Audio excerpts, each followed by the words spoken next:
अगर आप भी उत्तर प्रदेश ग्राम पंचायत चुनाव की तैयारी कर रहे हैं तो ये खास वीडियो जो है वो सिर्फ आपके लिए है। आज इस वीडियो में हम आपको ग्राम पंचायत चुनाव से संबंधित कई महत्वपूर्ण जानकारी देंगे।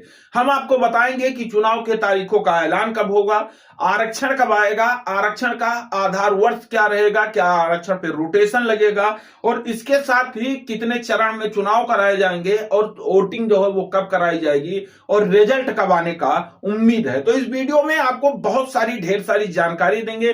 वीडियो अगर पसंद आता है तो एक बार शेयर और लाइक जरूर कर दीजिएगा, क्योंकि अगर आप लाइक करते हैं या शेयर करते हैं तो हमें फिर वीडियो बनाने के लिए नया उत्साह और ताकत मिलता है।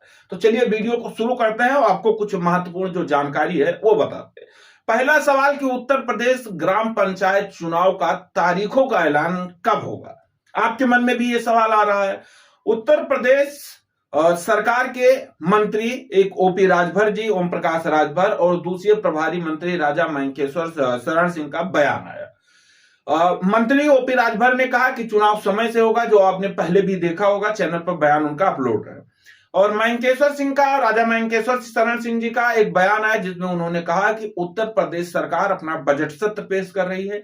ये बजट सत्र जो है ये 9 तारीख से 9 फरवरी से और 20 फरवरी तक चलेगा। इस बजट सत्र के दौरान उत्तर प्रदेश ग्राम पंचायत चुनाव से संबंधित चर्चा किया जाएगा बजट सत्र के दौरान, और उसके बाद में फिर जैसे बजट सत्र समाप्त होता है उसके बाद उत्तर प्रदेश ग्राम पंचायत चुनाव के तारीखों का ऐलान कर दिया जाएगा।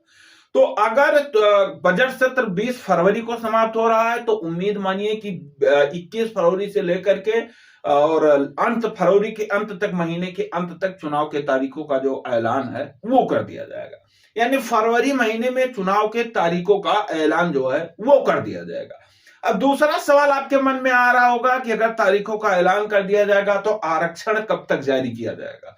आरक्षण 10 मार्च तक उम्मीद किया जा रहा है कि 10 मार्च के पहले पहले आरक्षण लिस्ट आ जाएगी कि आपके ग्राम सभा में इस बार कौन सी सीट होने वाली है। अब तीसरा सवाल आ रहा है कि अगर आरक्षण लिस्ट आएगी तो इस बार आरक्षण किस प्रकार से लगेगा, यानी किस प्रकार से लागू होगा, कौन सा साल जो है वो माना जाएगा, किस साल को लेकर के आरक्षण वर्ष माना जाएगा। तो 2021 को आरक्षण वर्ष माना जाएगा। और इसी में एक जानकारी और आ रही है कि जो पिछड़ा वर्ग आयोग रिपोर्ट बनाकर देता है, आरक्षण लिस्ट बनाकर देता है, वो इस बार नहीं दिया है, क्योंकि अगर नया आरक्षण लिस्ट बनाकर देंगे तो कम से कम 3 महीने का समय चाहिए और चुनाव अगर 3 महीने का समय और दिया जाता है तो चुनाव फिर टालना पड़ेगा। तो इसलिए जो पुराना आरक्षण लिस्ट है 2021 का, उसे ही स्वीकार करते हुए आरक्षण जो है लागू किया जाएगा।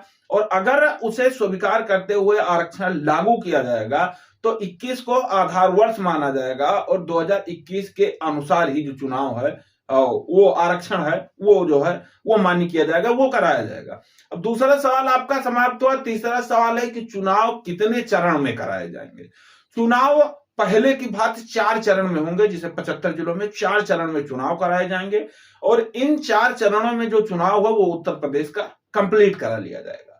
उम्मीद किया जा रहा है कि अप्रैल से जो चरण है वो शुरू होंगे और मई तक चलेंगे। 4 चरण लगभग 20 से 25 दिन के बीच में ये होंगे चारों चरण, और उसके बाद जब वोटिंग हो जाता है उसके 10 दिन के अंदर फिर वोटों की जो गिनती है वो सामने आ जाएगी। तो यानी अप्रैल और मई में जो चुनाव होने की तिथि है वो लगभग संभावित है। यहाँ अप्रैल और मई में जो चुनाव हो उत्तर प्रदेश ग्राम पंचायत का वो हो सकता है।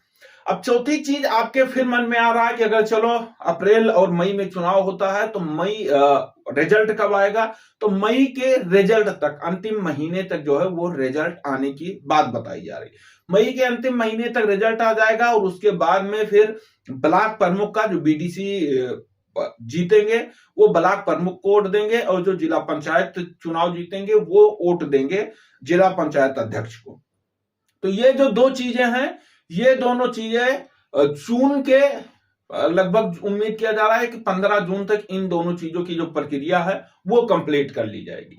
अब अगर और भी आपके मन में कुछ सवाल है तो आप कमेंट करके पूछ सकते हैं, या प्रत्येक दिन शाम को 8 बजे आरक्षण से संबंधित और चुनाव से संबंधित हम जानकारी देते हैं लाइव के माध्यम से 3 PM न्यूज चैनल पर ही। वहां आप जुड़ सकते हैं, वहां आपको जानकारी जो है वो मिल जाएगा। अब आपको कुछ और एक्स्ट्रा जानकारी दे देते हैं रैपिड फायर राउंड में कि सभी जिलों में बैलेट पेपर जो हैं वो भिजवाए जा चुके हैं, इसलिए माना जा रहा है कि चुनाव के तारीखों का ऐलान भी जल्द हो जाएगा।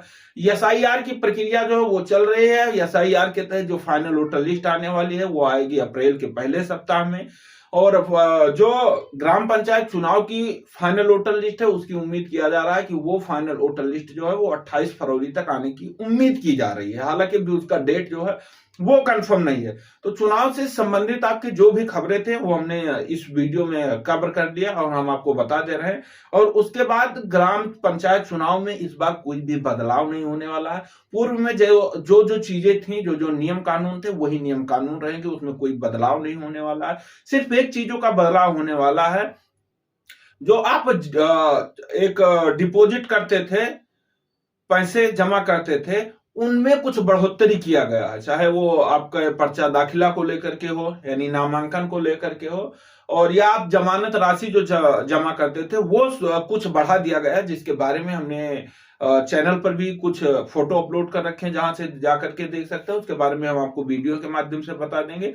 और इसमें कुछ डॉक्यूमेंट है जो अनिवार्य है। डॉक्यूमेंट में आपका वोटर आईडी कार्ड में नाम होना चाहिए। आप तीनों में से कोई भी चुनाव अगर लड़ रहे हैं तो वोटर आईडी कार्ड में नाम होना चाहिए। और उसके बाद में जो सबसे महत्वपूर्ण चीज, आपके पास वोटर आईडी कार्ड होना चाहिए। अगर ये डॉक्यूमेंट आपके पास हैं तो ठीक है, अगर आपके पास नहीं है तो अभी जा करके आप बनवा लीजिए।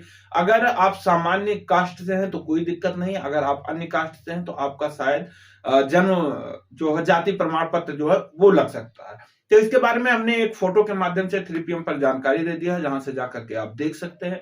अधिक जानकारी अगर आपको चाहिए तो आप चैनल को फॉलो कर सकते हैं। वीडियो को शेयर जरूर कर दीजिएगा, क्योंकि अगर कोई उत्तर प्रदेश ग्राम पंचायत चुनाव का तैयारी कर रहा है तो उन तक ये वीडियो पहुंच जाए और उन्हें भी पूर्ण रूप से जानकारी जो है वो मिल सके। फिलहाल अगले वीडियो में नए टॉपिक के साथ, तब तक के लिए जय हिंद, जय भारत, जय जवान।